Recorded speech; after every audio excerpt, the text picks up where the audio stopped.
الحمد لله وكفى وسلام على حبيبه المصطفى أما بعد فأعوذ بالله من الشيطان الرجيم بسم الله الرحمن الرحيم سبحان الذي أسرى بعبده ليلا من المسجد الحرام إلى المسجد الأقصى الذي باركنا حوله لنريه من آياتنا إنه هو السميع البصير صدق الله مولانا العظيم۔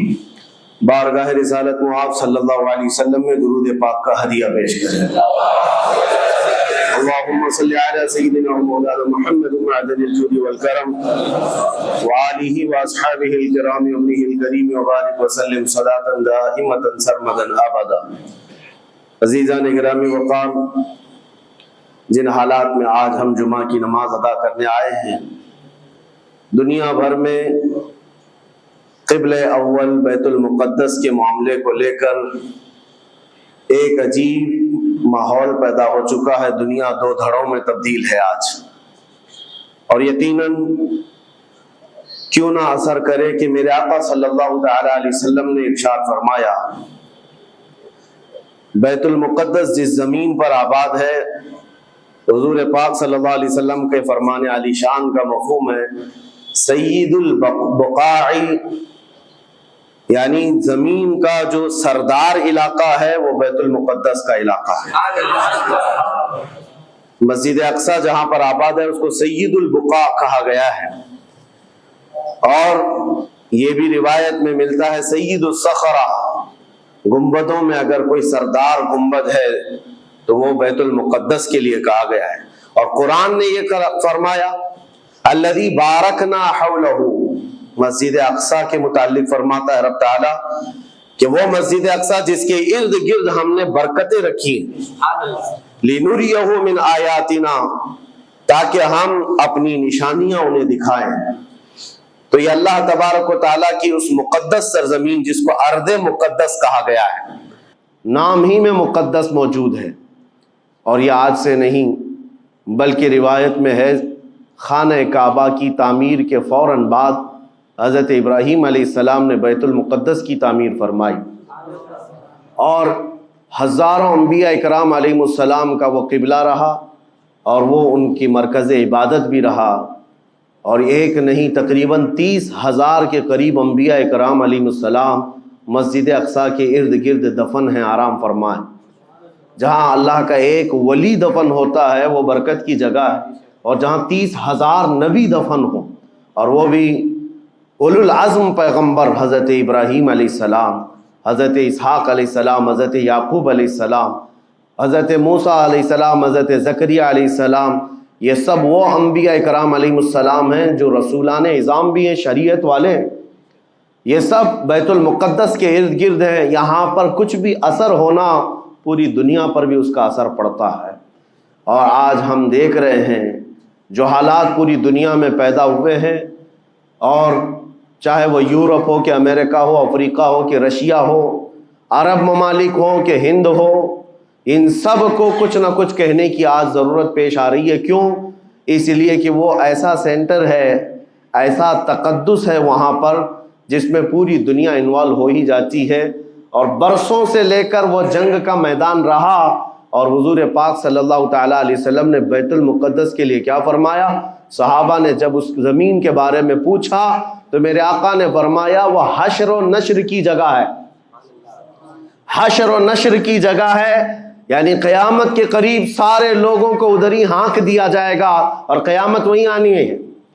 حشر و نشر کی جگہ ہے، حضور پاک صلی اللہ تعالیٰ علیہ وسلم نے فرمایا، اور فرماتے ہیں میرے آقا ہو سکے تو تم جا کر اس میں نماز پڑھ لو، اس لیے کہ اس کی ایک نماز دوسری مسجدوں کی 1000 نمازوں سے افضل ہے۔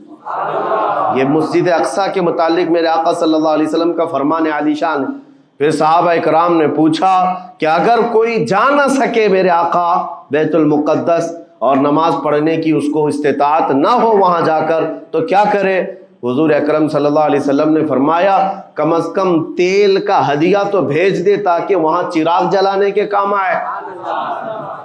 یہ حدیث پاک میں ابن ماجہ کی حدیث ہے۔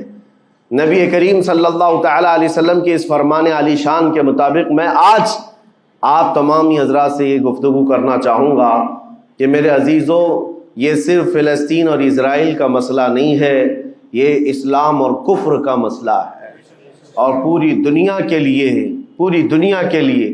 اگر وہ حقیقت کی نگاہیں رکھتی ہیں، چاہے وہ کسی بھی قوم سے وابستہ ہو، چاہے وہ کوئی بھی دین اور دھرم سے تعلق رکھتے ہو، میں ان سے کہتا ہوں اگر اینک تمہارے اوپر جھوٹ کی نہیں پڑی ہے تو آنکھیں کھول کر دیکھ لو ظلم اور بربریت کس جگہ ہے اور حق کے لیے لڑنے والے کون ہیں۔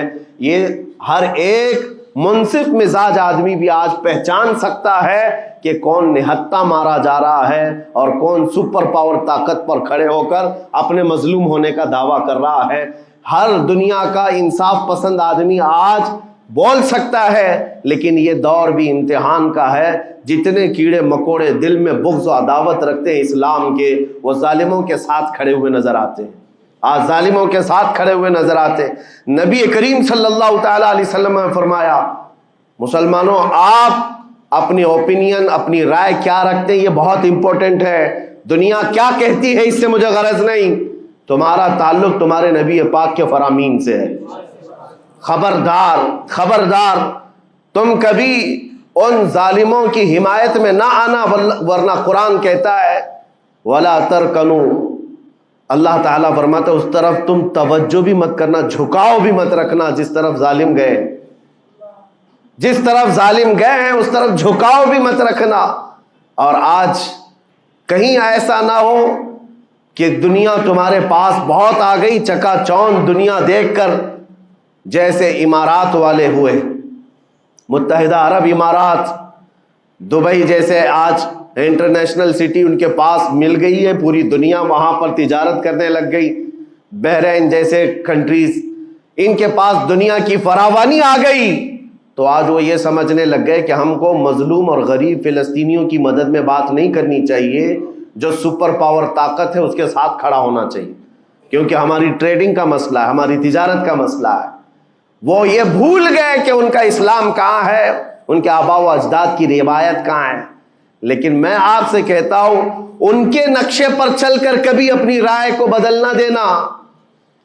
بعض مسلمانوں میں یہ گفتگو پھیلی ہوئی ہے کہ کیا ہم ہی مسلمان ہیں ہندوستان کے، کیا ہم ہی لوگ ہیں جو اپنی رائے بنائیں، وہ بڑے بڑے لوگ ہیں، عرب لوگ ہیں اور بڑے بڑے مشائخ ہیں وہاں پر، ان لوگوں نے رائے الگ بنائی ہے، وہ دنیا کے اور پیسوں کے پجاری بن گئے ہیں، ان کے ہاں نفس غالب آ چکا ہے اور شیطان کا ان کے اوپر غلبہ ہے، وہ حق نہیں دیکھ رہے ہیں۔ میرے عزیزوں کہیں تم اپنی رائے اس طرح بنا لیے تو حدیث کو جھٹلانے والے ہوں گے۔ اللہ کے حبیب صلی اللہ علیہ وسلم کی حدیث سناتا ہوں، حضور پاک صلی اللہ علیہ وسلم فرماتے ہیں لا تزال عصابۃ من امتی یقاتلون علی ابواب دمشق وما حولها وعلى ابواب بیت المقدس ظاہرین علی الحق۔ حضور پاک صلی اللہ علیہ وسلم فرماتے ہیں لا یضرهم خذلان من خذلهم ظاہرین علی الحق الى ان تقوم الساعہ۔ میرے آقا فرماتے ہیں قیامت تک میری امت میں ایک جماعت ایسی ہوگی جو دمشق کے دروازوں پر اور بیت المقدس کے دروازوں کے اطراف میں حق کے لیے کھڑی رہے گی قیامت آنے تک۔ اور حضور پاک نے یہ بھی فرمایا، میرے آقا مخبر صادق صلی اللہ علیہ وسلم کے فرمان آج ہم اپنی آنکھوں سے دیکھ رہے ہیں۔ حضور فرماتے لا یضرهم خذلان من خذلهم، میرے آقا فرماتے ہیں دنیا کے بڑے بڑے دھوکہ دینے والوں کا دھوکہ انہیں کچھ اثر نہیں کرے گا، انہیں کوئی نقصان نہیں پہنچائے گا۔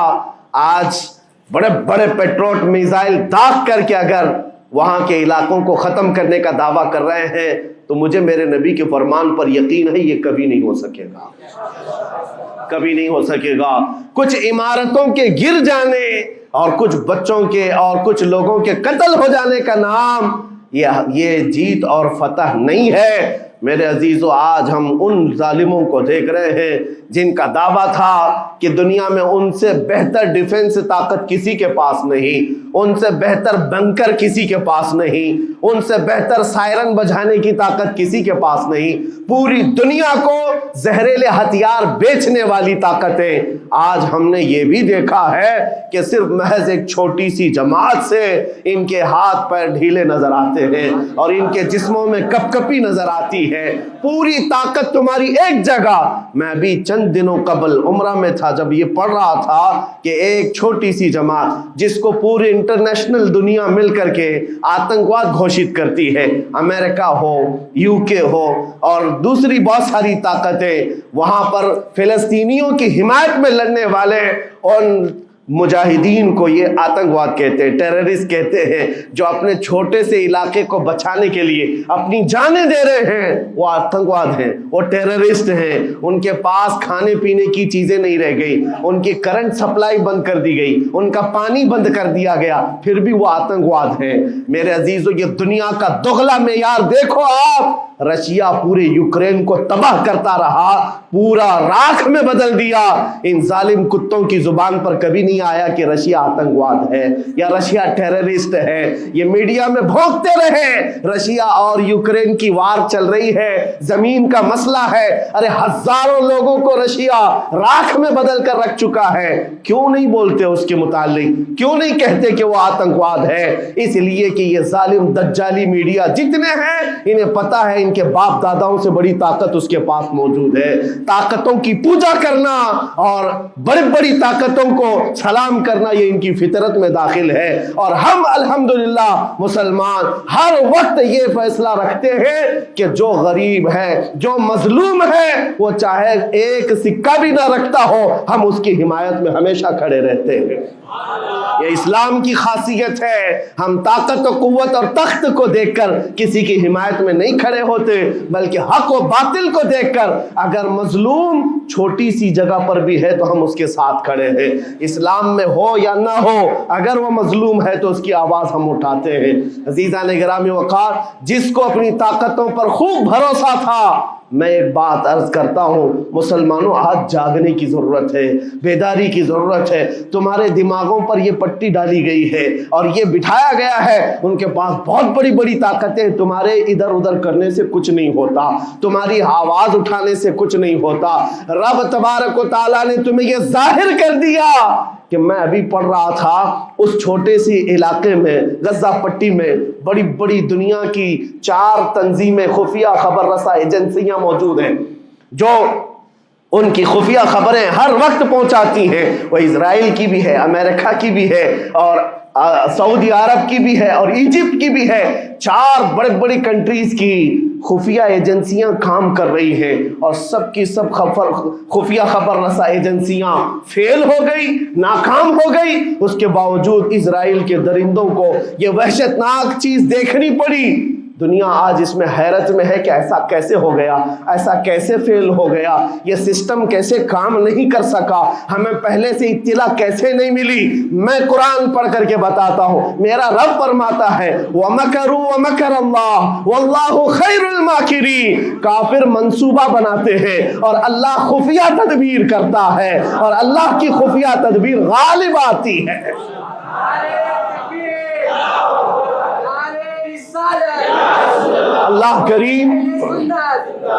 اللہ کریم جب خفیہ تدبیر فرماتا ہے سارے سسٹم فیل ہو جاتے ہیں، دنیا کی طاقتیں ہیچ ہو جاتی ہیں۔ آپ کبھی یہ مت سمجھنا کہ دنیا کے پاس بہت بڑی طاقتیں ہیں، نہیں مسلمانوں، ایمان اس کا نام نہیں ہے۔ اقبال نے بہت پہلے کہا تھا، اللہ کو پامرد مومن پہ بھروسہ، ابلیس کو یورپ کی مشینوں کا سہارا۔ ان کے پاس یورپ کی مشینوں کا سہارا ہے لیکن مسلمان کو اپنے رب کی طاقت پر بھروسہ ہے۔ میرا رب غالب حکمت والا ہے اور وہ قدرت والا ہے۔ جس وقت رب تعالیٰ چاہے، کیا آپ نے تاریخ نہیں پڑھی، وہ اگر اپنے نبی کی حفاظت کرنا چاہے تو مکڑی کے جال سے حفاظت کرتا ہے، کبوتری کے انڈوں سے حفاظت کرتا ہے۔ وہ اپنے حبیب کی حفاظت کرنا چاہے اور کسی نبی کی حفاظت کرتا ہے، مچھلی کے پیٹ میں رکھ کر کے یونس کی حفاظت کر رہا ہے، اور ابراہیم علیہ السلام کو آگ میں ڈال کر کے بھی اس تپش سے بچا بچا رہا ہے، اور اسماعیل علیہ السلام کی گردن پر چھری چل رہی ہے، پھر بھی اس چھری سے بچانے والا مولا کون ہے؟ اور سمندر میں اتر جانے کے بعد موسیٰ علیہ السلام کی بڑی فوج کو راستے دینے والا مولا کون ہے؟ آپ جانتے ہیں ابراہیم علیہ السلام کو آگ سے بچانے والا، یونس علیہ السلام کو مچھلی کے پیٹ میں زندہ رکھنے والا، موسیٰ علیہ السلام کو سمندروں میں راستہ دینے والا وہی خدا ہے جو اپنے حبیب کو کفار مکہ کے ہر ظلم سے بچانے والا، ان کے رات کے منصوبوں کو خاک میں ملانے والا، میرے حبیب کو ان کافروں کے سامنے سے ایسے گزارنے والا کہ وہ کافروں کی آنکھیں ہمیشہ کے لیے اندھی ہو کر رہ جائیں۔ وہ مولا کل بھی تھا، آج بھی ہے اور ہمیشہ رہے گا۔ وہ اللہ حی و قیوم ہے، اس کی ذات پر توکل رکھو، یقین رکھو۔ آج دنیا کے ان حالات کو دیکھ کر مسلمانوں کا ایمان اور مضبوط ہو جائے، اور مضبوط ہو جائے۔ آپ یہ سوچتے ہوں گے ہمیں کیا کرنا چاہیے، ہم یہاں بیٹھ کر کیا کریں؟ میں تو اس بات کو کہوں گا آپ واٹس ایپ جہاد میں مصروف نہ رہیں، ادھر کی ادھر چیزیں شیئر کرتے ہوئے گھر میں بیٹھ کر کے رات بھر اپنی مرغن غذاؤں میں اور بستروں پر سوتے رہے نہیں۔ اگر تمہارا دل روتا ہے کسی ایک بچے کی آہ پر، تم پہنچ تو نہیں سکتے، لیکن کسی غریب کی ایک درد پر تمہارا دل روتا ہے، اللہ کی بارگاہ میں وہ بھی لکھا جاتا ہے، وہ بھی لکھا جاتا ہے، اور تم کو ان کے شریکوں میں شمار کیا جاتا ہے۔ تم اگر رقت کے ساتھ بیٹھ کر کے دعا کرتے ہو، سوچو آج آپ اپنے گھر میں ہیں، تمہارا بیٹا نکلا، جوان بیٹا نکلا، اس کی خبر آئی کہ اچانک اس کی لاش کہیں تڑپتی ہوئی نظر آئی، جیسے خبر سنو گے تمہارا کھانا پینا حرام ہو جاتا ہے، تمہارے گھر بار کا چین و سکون غارت ہو جاتا ہے۔ کیا ہوتا ہے جب اپنا ایک جوان بیٹا کہیں کسی حادثے میں انتقال ہونے کی خبر بھی آ جائے، بے چینی اور گھر میں کوہرام مچ جاتا ہے۔ یہ چیز کیوں ہوتی ہے؟ کیونکہ تمہارا تعلق ہے، جسمانی بھی روحانی بھی تعلق ہے اپنے بیٹے سے۔ اور میرے آقا نے فرمایا مثل المؤمن کمثل جسد اذا اشتكى عضو تداعى له سائر الجسد بالسهر والحمى۔ میرے آقا فرماتے ہیں پورے مومن جتنے بھی دنیا میں ہیں، سارے مومنین ایک جسم کی طرح، میرے آقا فرماتے ہیں ایک جسم کی طرح ہیں، اگر ایک عضو کو تکلیف ہو تو پورے جسم میں بخار آ جاتا ہے، ایک عضو کو تکلیف ہو تو پورے جسم میں بخار آتا ہے۔ آج تمہاری کیفیت یہ ہونی چاہیے، جس وقت ان حالات کو دیکھو تمہارا دل روئے، تمہاری بے قراری بڑھ جائے، تمہاری بے چینی بڑھ جائے، اور بارگاہ رب العزت میں گڑ گڑاؤ کہ مولا اگر ہمارے برے اعمال کی وجہ سے، ہمارے گناہوں کی وجہ سے ہمارے بھائیوں پر اگر یہ آفت آئی ہے تو میں توبہ کرتا ہوں، میں باز آتا ہوں مولا، میں اپنی حرکتوں سے توبہ کرتا ہوں۔ آج تمہیں پتہ ہے یہ آج کا حادثہ نہیں، اس دنیا کو میں جتنا کوسوں کم ہے جو دغلی پالیسی رکھتے ہیں، جو ڈبل سٹینڈ رکھتے ہیں، ان کو جتنا بولوں کم ہے، میں ڈرتا نہیں ہوں اس بات پر، لیکن آج دل بھرا ہوا ہے ان مظلوموں کی آواز کو سن سن کر کے، جن کے گھروں پر رات بھر بمباری ہوتی ہے، جن کے شہر کا پورا بادل پٹاخوں سے نہیں میزائلوں سے روشن دکھتا ہے۔ میرے عزیزوں کیسی راتیں وہ گزارتے ہیں، ماں رات کو اپنے بچے کو گلے سے لگا کر سوتی ہے، اس کو یقین نہیں ہوتا صبح تک میرا لال میرے ساتھ رہے گا، انہیں پتہ بھی نہیں ان کے دروازوں پر موت دستک دے رہی ہے۔ 5000 سے زیادہ راکٹ داغ کر کے ابھی بھی ختم نہیں کیا گیا، اور ظلم اتنا ہونے کے بعد حیرت ہوتی ہے اس دگلی دنیا پر میڈیا میں بار بار یہ کہا جاتا ہے ان آتنکیوں کا خاتمہ کیا جا رہا ہے، آتنکوادیوں کو نیست و نابود کیا جا رہا ہے، جن کی زمین پر 70 سال سے قبضہ کر کے بیٹھا ہے، دنیا اس پر کچھ نہیں بولنا چاہتی۔ آپ کو پتا ہے ہسٹری جنہوں نے پڑھا نہیں وہ آج بھوک رہے ہیں، جن کو تاریخ معلوم نہیں ہے وہ ٹپنی دینے کی کوشش کر رہے ہیں، ان کو اپنے باپ داداؤں کی تاریخ نہیں معلوم، یہ فلسطین کی تاریخ پر چل پڑے۔ پتہ ہے 1917 میں صرف 4000 یہودیوں کو رہنے کی اجازت دی گئی تھی، جب یہ پوری دنیا سے مارے مارے گھوم رہے تھے، ان کے لاکھوں یہودیوں کو مار کر ختم کیا گیا تھا۔ اس وقت فلسطین میں 4000 یہودیوں کو پناہ دی گئی تھی، اور یہ 4000 سے بڑھتے بڑھتے بڑھتے پوری دنیا سے ہجرت کر کے آتے رہے،